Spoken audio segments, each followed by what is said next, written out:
Here's the book. Here's the man. Look, looks. That's a good picture, Judge. Though I read the book, I'm going to give you a good review. It's a good book. You said it's an easy read. It's an easy read. It is, because you're telling stories of your life. Yeah. And your time on the bench, but more importantly about your parents and your brother and Providence and Rhode Island. Now, you and I are sitting in the Aurora Club. It's nice. It's nice here. Nice chairs, nice place.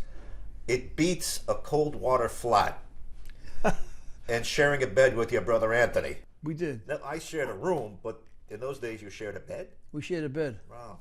To keep warm? Well, to have a place to sleep. Right. So, but the story that you tell these stories, and to get from there to here, to be a successful judge and a lawyer, attorney like that, did you ever dream that one day that would be how your life would end up? I never doubted it because of my father. My father would always give us this, say, he'd press upon us education. Stay in school, you're going to be a lawyer, you know.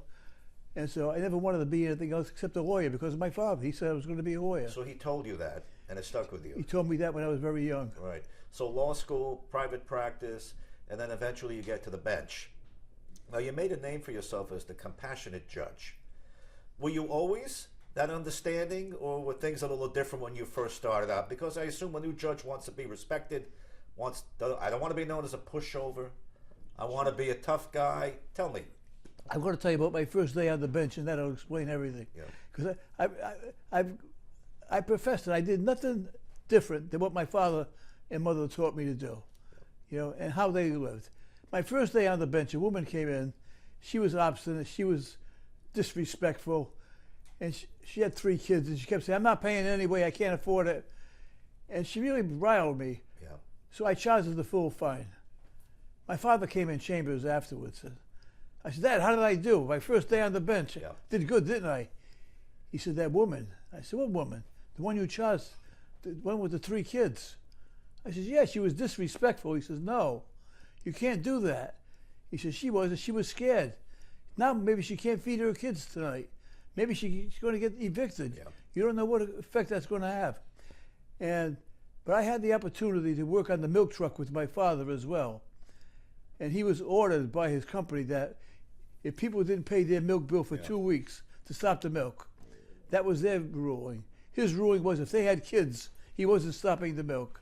And he never did if they had kids. Right. So that first day, you're a little tough, but your father teaches you something. Now, subsequent to that, you're on the bench many years. 38 years.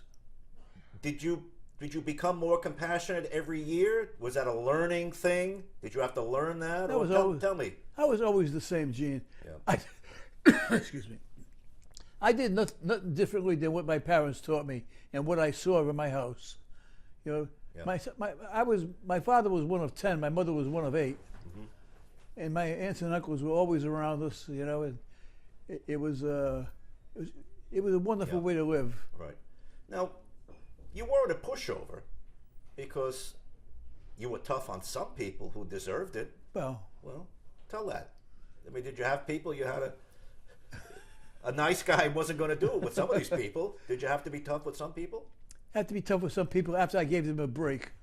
And they came back and they were repeat offenders, you know, and then they were disrespectful. Yeah.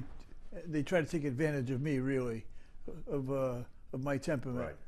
You know, the book, if you read the book, I guess the message is a nice guy can finish first. Is that summing it up?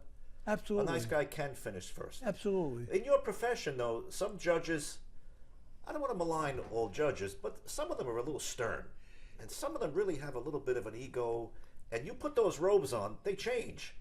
You know, Gene, there's such a disparity between the power of the sovereign and the power of the individual and the resources. The power of the sovereign, you know, it has police force, it's got unlimited amounts of money, prosecutorial people, and the individual doesn't have that. You know, and I was always aware of that when I was on the bench. I never wanted to overreach, you know, and go after somebody, particularly because of where I stood. Yeah. I always try to give them the benefit of the doubt. There are, I mean, I've been in many courtrooms. There are some nice judges. There are, and sometimes a judge doesn't overtly show it, but he shows it in his ruling. Right. In the end, the decision, he did cut people a break. What would you advise a young judge today? Somebody sitting down for the first day, just like you did many Place years ago. yourself in the shoes of the person before you. Yeah. I did that. You know, I had a saying that under my robe, a lot of judges, they put that robe on, all of a sudden Yep. they become like a law enforcer. You know, and I says, I didn't wear a badge under my robe. I wore a heart. You know, I wore a heart. Yeah. And I didn't feel as though I had to be oppressive. So, you know, a lot of judges, unfortunately, when they get appointed to the bench, they feel that's their job. Well, they don't want to be seen as a pushover. I guess they want to be seen as a. Well, I don't know as a what they, tough- I don't know what they want to be seen as, but Yeah. you know, you're dealing with somebody before you who has family problems, kids. All right. Did anybody read the book to you yet? No, Okay, first time. first time. I read it. I know you read it, right? This is the story about Tup with the frozen face. Afterward, my father arrived at the coffee shop to tell my grandfather the cart was all set. My grandfather was there with all his friends, and the guy behind the counter said, "What can I get you?" What my father wanted was a cup of coffee, but his face was so frozen from the bitterly cold morning that when he opened his mouth, what came out was a tup of toffee. Did he, when people would call him that, did he find it funny? Did he have a good sense of humor? He was called Tup, Right. or Tup of Toffee, until the day he died. My mother called him Tup until her entire life. Was he like you? Did he have a good sense of humor? He did. He had a great sense. So he laughed at it. Oh yes, absolutely. Okay. Privilege of being poor. Chapter 3. I was born November 24th, 1936, at the height of the Depression. When my mother, Philomena, married my father, Tup, they had zero money. I mean zero.